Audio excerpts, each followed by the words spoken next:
Yo, what's up everybody? It's Julius DeBerry with Majestic Studios, and I got another Korg Nautilus video for you today. With the recent announcement of the new flagship from Nord, there's been a lot of discussions going on about the benefits of having that keyboard because of all of the knobs and switches that it has on the front panel that allow it to be very customizable, or not very customizable, but very programmer friendly. People that like to tweak sounds and create their own sounds from scratch, the knobs allow them to do quite a bit from the front panel. And I was trying to tell people in conversation that the Korg Nautilus and the Korg KRONOS have just as much accessibility as it relates to programming, or having those parameters very accessible, those parameters that you use all the time with your programming, having them very accessible from the front panel of the keyboard. And people didn't believe me. You look at the Korg Nautilus and you're like, there's only eight knobs on it. There's no sliders. There's no, how is it the same or even comparable to what Nord offers with their keyboards? And so that's what this video is about today. I want to show you guys that the Nautilus has pretty much just as much accessibility. If you like to program your sounds or like to tweak your own sounds, you can get all of that right here in this keyboard. So that's what this video is about today. If you like to program, you like to tweak sounds, I'm sure this will be something great for you to watch. So stay tuned. Here we go.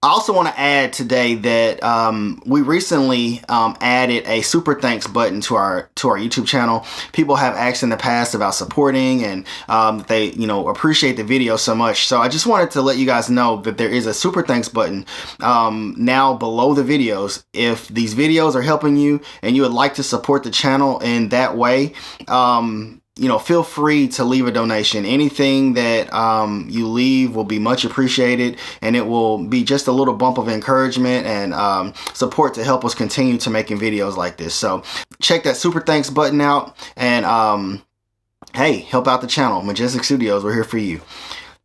Okay, so the crazy thing is the Nautilus, when you look at it, you really, you look at the front panel, there aren't a lot of knobs and switches and things like we've seen on the KRONOS, the previous generation flagship for Korg. We now just have these 6 main knobs, and then we have another knob for our dynamics that we can utilize, and then we have 3 layers of parameters that can be mapped to each one of those knobs. 2 of the layers are preset mapped, meaning they were already set from the factory as far as what they would control, and the 3rd layer we have the ability as users to set those knobs up to be what we want them to be.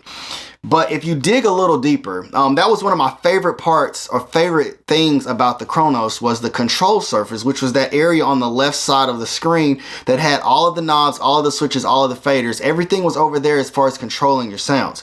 Well, Korg did not leave us completely without that. They put it all internally within their operating system, but it's built into the screen. So how to get to that is, if you're on any sound, all you have to do is go over here and you press tone adjust. When you get to tone adjust, that brings up a completely new menu that has all of the parameters that you would typically need to adjust for the given engine that you're monitoring or that you're playing at that given time. All right, so for example, I am on the Nautilus Grand, the first sound when you turn on the keyboard. I'm on that sound now.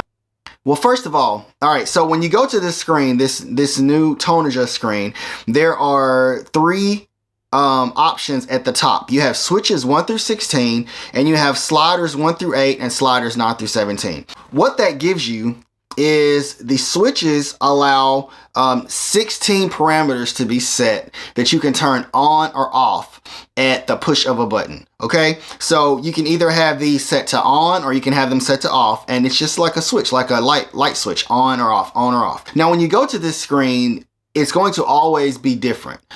Depending on what engine you're in, they will have different preset parameters set up for you to turn off or on or modify up or down depending on how you're tweaking your sound, but it will all be dependent on the engine. So your piano engine will have specific parameters that they think that Korg thought were the most beneficial, or the things that people needed to access the quickest.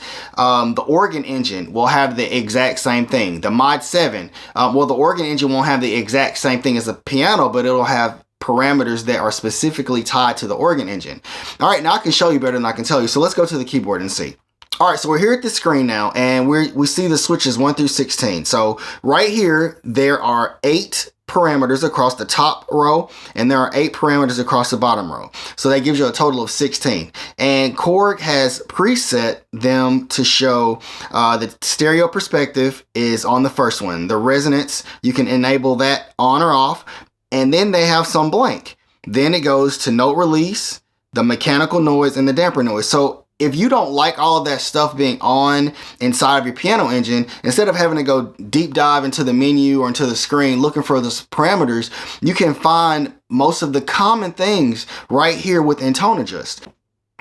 All right, so let's just say that you don't want to be able to hear that damper noise. You don't like that in your piano sound.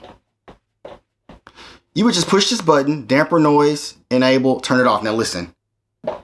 Now when I push the sustain pedal, I'm pushing the sustain pedal now, you don't hear anything just by quickly pressing that button. I can turn it back on, and there it is once again. All right, so that is the switches side. Now the slider side, they have different parameters set there. And with this, you can just slide your finger to turn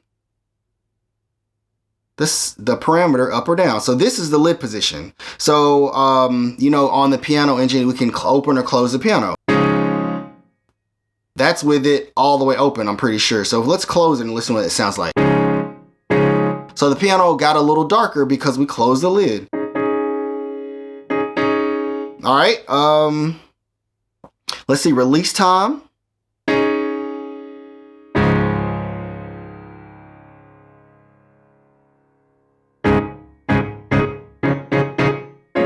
So you gospel piano guys that like to shorten the release of your piano, that you could do that right there.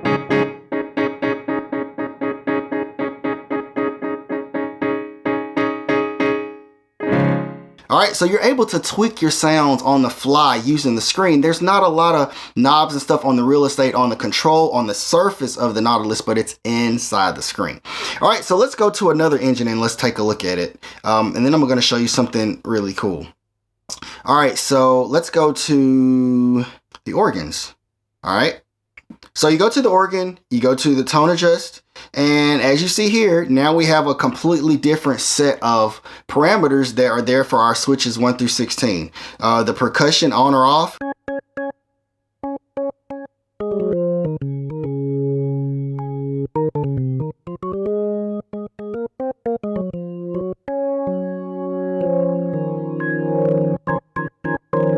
All right, so you're able to turn those little parameters just at the push of a button.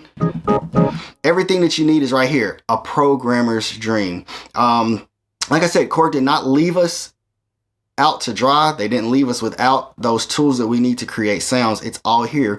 Just got to dig in these boards. The stuff is here. Okay, so let me show you something really cool though. So let's just say that you as a programmer that there are some common parameters that you want to use, but they aren't here. You're like, oh, well, I need this, and that parameter is not here on this switch screen.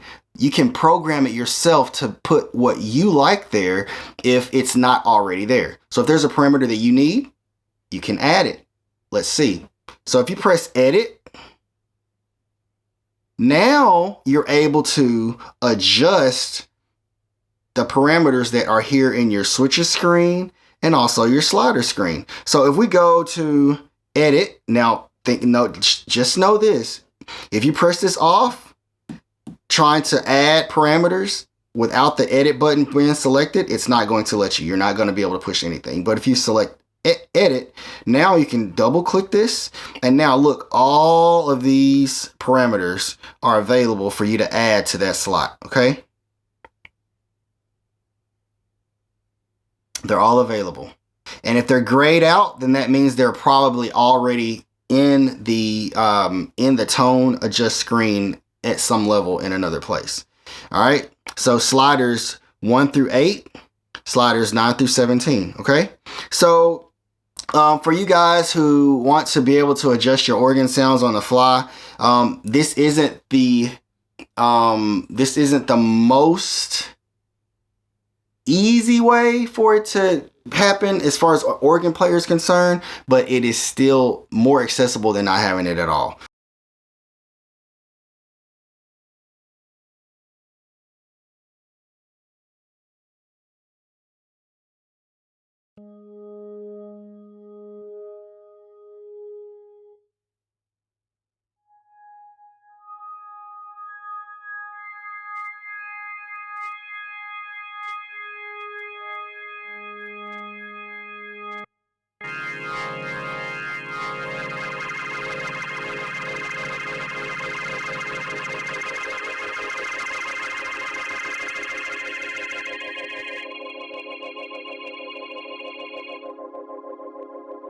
All right, so you were able to adjust your drawbars just by using these on-screen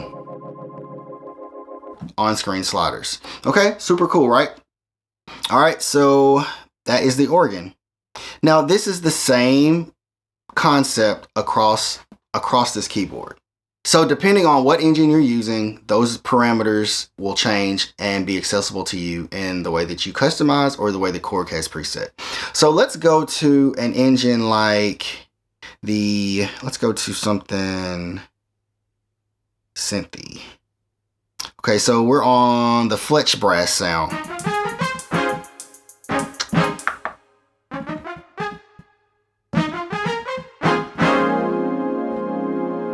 All right, that's the Fletch brass. So we go here to tone adjust, and if you see, well, before we go to tone adjust, you see this sound has 2 oscillators being utilized to make the sound.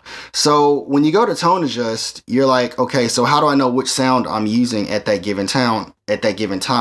What sound am I adjusting or modifying? So if you go back here to your main screen, if you select one of them, this little yellow indicator on the side that starts to flash, that lets you know which oscillator you're modifying at that given time. Okay, so just remember that that when you go here, when you go to tone adjust, you want to make sure you have one of the oscillators selected, so you know specifically which engine you're working with, or which oscillator, or which part of the program you're working on at that given time. All right, so we'll go here. Look at, we have our parameters laid out. There's 8 of them that are already select. It has oscillator 1 level, oscillator 2 level. This is set up a little different than it was on the organ and the piano, at least how it's set up from the initial standpoint of how Korg had it set up.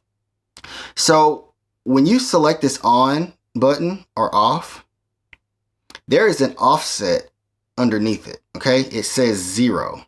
All right, now what that does is that when I turn this on, okay, it's going to offset whatever the default parameter number is for that, not the default parameter, but the default setting for that parameter. It's going to offset it by this amount. All right, let's use the sub oscillator level because it's a lot more audible for you to be able to hear exactly what's happening when you turn this offset on. So right now, our sub oscillator level is on off, okay? The offset is set to 67. So that means that when I turn it on, whatever the default set amount for the sub oscillator level is, it's going to add 67 to it. So I'm playing a note and I'll push this on. You heard the sub oscillator come on. All right, so to show you the difference, let's put it on 0. Let's turn it off. Let's play. Now let's turn it on. There's no difference in the sound. But if we put this offset up to 99, which is the highest that I think it will go to,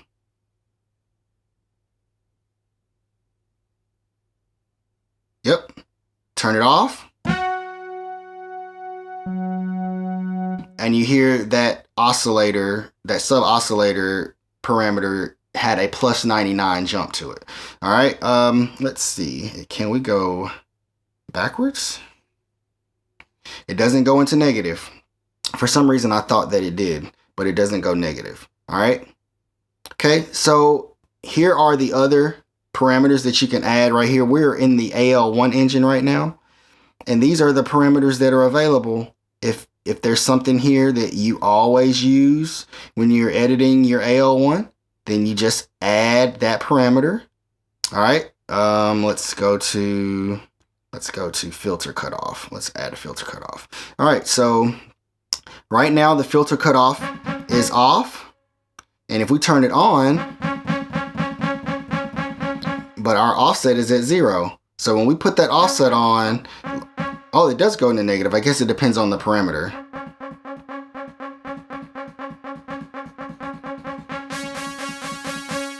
See that? It opens that filter all the way up when it's on. It's off. I have it on plus. The offset is at plus 99. When I put it on, it jumps up to plus 99.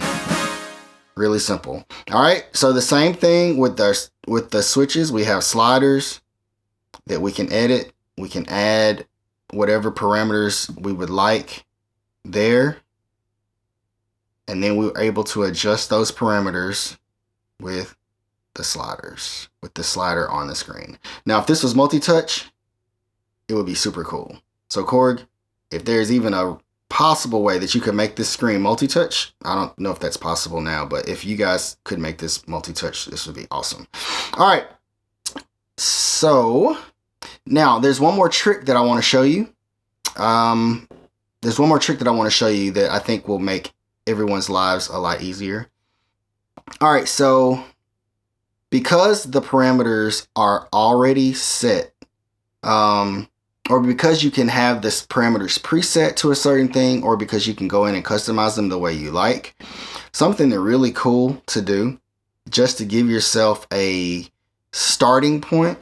All right, so to make a shortcut template to help you, if you're somebody that likes to program a specific engine all the time, if you find yourself whenever you're making sounds or tweaking sounds, you're in a specific engine, this will make things a lot easier for you. So all you have to do is you go to a bank that is whatever type you are editing. EXI programs all have to be inside of one bank, and then HD1 sounds have to be all inside of one bank. You cannot mix the two together. So Bank Q is a program set up for EXIs. So we're going to go there. If you push the page button and then go to basic XY controllers, you can go here and you can select any of the engines that are available within Nautilus. The AL1, the CX3, the STR1, the MS20, the Poly 6, the Mod 7, the SGX2, or the EP1. Okay, so for the sake of this example, we're going to go to AL1. Now, if you go here to AL1 and then you go back out to the main screen and then you push tone adjust, you can go ahead and set up whatever parameters it is that you normally use when you're editing your sounds. All right. Filter cutoff, amp velocity, attack time, decay time, sustain time, release time, whatever it is that you normally use, and you go ahead and set that up. Okay. So it's already there. And that's if it's not already, you're not already good with the ones that Korg have set up for you. So if there's something else more specific that you need, you can go in here and set that up under the switches. You can also set it up under the sliders. Whatever parameters it is that you need, go ahead and set it up. Select them. Then what you want to do is you want to give it a name. We're going to name it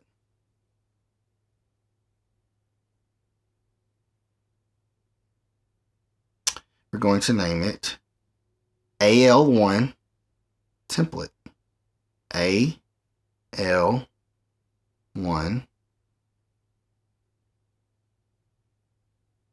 starter template. Whoops. All right, AL1 starter template. So now when I save this, now whenever I'm in the mood to program a sound from scratch, I can go right here to my AO1 starter template, and everything that I normally use to program is already set up for me, so I can begin tweaking sounds immediately. You can do one of those for every one of the engines. You can have a starter template for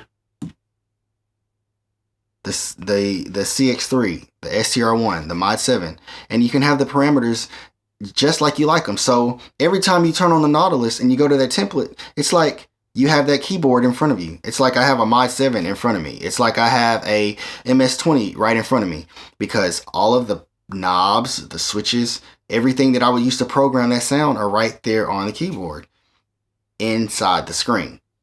All right, so you can kind of begin to let your mind think of what kind of possibilities that creates as far as your programming and how that can speed up your workflow. And then once you program a sound and you like it, instead of saving it to the template, you just save it to another slot that you would normally save your sounds to. That way the template is already there. It's not the template is already there. That way the template is always there. It never moves, it never changes. And you always have that starting point. All right, so I think this, levels the playing field significantly. Some people may have already known that this was available, but a lot of people may not have. This is a great tool in Nautilus. All you do, again, is you're just using the tone adjust screen, and you're setting up your switches and your sliders in the way that you need them most as far as your programming is concerned. And everything is right there for you, ready to go. I hope that helps. Hope that gets you guys to digging a little bit more into your Nautilus. We can program on this board too. Things are accessible. They're there for you to use. It's just a matter of finding them and knowing where they are and how to utilize them best for your workflow. Hope this video helps you guys. Like I said before, or like I always say, if the videos are helping you, if this information is good for you, please like, please share, please comment. That stuff helps the channel tremendously. If you're not a subscriber, please subscribe to the channel. I'm also noticing that a lot of the people that are watching aren't subscribing. Subscribe to the channel. That way you know when new content drops. Hit the notification bell so you know it's out there. And again, if you wanted to donate to help the channel, if you want to support this channel in any way, use the super thanks. It's right here below the video. Anything you donate will be much appreciated. I'm Julius DeBerry at Majestic Studios, and until the next video, we'll see you later.